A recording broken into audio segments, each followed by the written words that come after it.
Like, this is so nerve-wracking to have to talk about these things.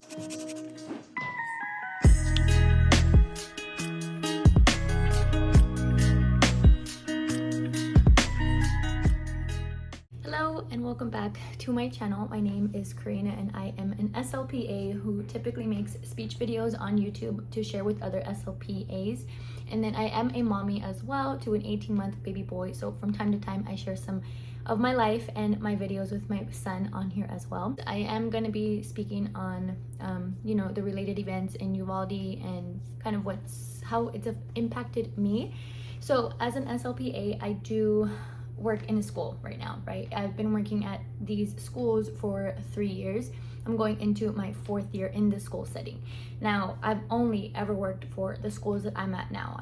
I can't really compare my experience to somebody else's or to different schools. So a little bit more into like my background. I did come from working in early intervention, which, just putting it out there, was very much dangerous in my eyes.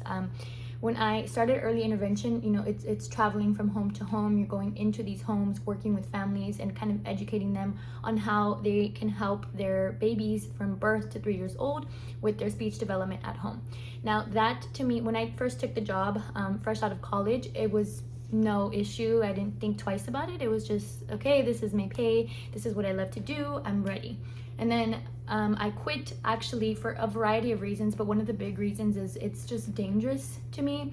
I was in a brand new city. I live in Dallas, Texas now, and I am from San Antonio. I went to school in Austin, Texas, which was also very different from San Antonio, but I'll get into that in just a second.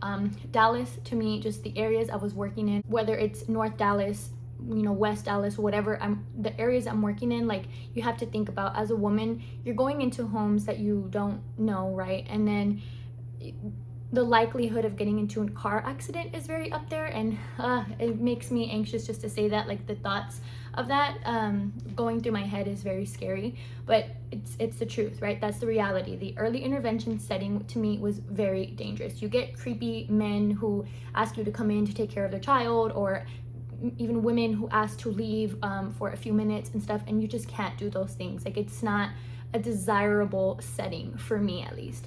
That's why I went into the school setting. Now, quickly touching back on me in UT Austin, I will also putting it out there, I was there during the years of the stabbing that went on. Students were injured. One student did die. And then I was also there when there was an incident of a girl going missing, and then unfortunately, they found her remains later in a river nearby. I say that because I want you to kind of get why I stand where I do when I say I feel safe in my schools. And it's very mind-boggling, I guess, like, to me as well, to even say that, because I do think twice about where I'm placed, where I'm at, the moments that I leave campus and go to my other campuses. Like, all of that is very scary, but ultimately I do feel safe in my campuses, and I will explain why. This is a charter district. Charter schools are literally privately owned, but they're publicly funded. And to me, that says a lot, because in my eyes, charter schools have the funding. When you compare them to public schools, they have more funding, like, to make it a more safe environment. But there's pros and cons.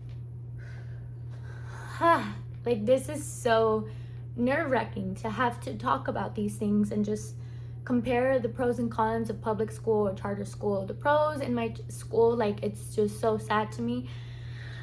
Why can't they all just be the same? Why can't they all just be safe? Okay, some pros about my school is that students, first off, go through a lottery, right? This is an optional school. So I totally get, like, there's people who have this mindset of, like, public school is dangerous or public school is not as good as it used to be. That's not necessarily where I stand, but I do agree, like, this sort of option in being in charter schools, like, it means you don't have to be there. And it also means that when you get picked to be in a charter school, they can tell you, hey, if you keep up this behavior and if you keep doing X, Y, and Z, we can kick you out. You don't have to come to this school. Like, it's an option. They have an entire gate around the campus, and then to go in your car, you need to either scan your badge, you have to buzz for somebody, or know a code to enter. And then once you have already parked, you do the same process to enter the building. Once you're in the building, there's a small space, kind of private, with the visitor. Then you do the same thing again to enter all of the hallways. I just think that is so great. Like, why doesn't every campus do this? I just think it comes down to funding once again. A lot of my campuses have at least 2 officers in the morning and in the afternoon for car line. I would think this is pretty general. I would think that this is at all of the schools. But I know when I was younger in elementary many years ago, I was actually like a student volunteer, where I would help direct traffic. So maybe not every school has police officers. I'm not sure. My campuses do. And again, they're directing the traffic every morning and afternoon. It's not like they're there all day. Those were the pros that I'm talking about on my campus and kind of why I really feel safe. The cons, though, especially as an SLPA, and why I'm making this video, why I feel this obligation to speak about it and kind of categorize myself in the education setting along with teachers, is because one big con, which I think will always be an issue, is space. Okay, I do not get a room every single year. It's like a luxury to get a room and space to put all of my toys and my games for speech therapy. I don't get that luxury every year. I typically have a backpack where I carry all of my supplies, and I've made videos on that, but that's just the big thing. Spacing. I'm normally in a private space, and I do get like a sort of wall. I'm not sure what they're called, but after COVID, they implemented like these precautions and stuff where you can get a rollable wall almost, and like you expand it, and it makes your space more private than just being in the hallway. So that is a very, very big issue in my opinion, because I can tell you right now, like when teachers go outside to use, to go for recess, I was gonna say use the bathroom. When teachers go out to use duty, recess duty or whatever, and they leave my door prompted, like right where I'm at by the outdoors, I don't think twice about it. I'm just like, oh, okay, I'll leave it open for you because it's an inconvenience for me to have to get up, open the door. Like, it's just a con, right? It sucks to be out in the hallway. I don't get a room every year, but that's not something I can demand every single year when there's more kids coming to school. That's just a big con. I don't agree with that, but it's not something I can necessarily solve either. With that, like, the major negative to that is during fire drills and tornado drills, absolutely, that the safetyness, and if I'm safe, questioning my safety like 100 times.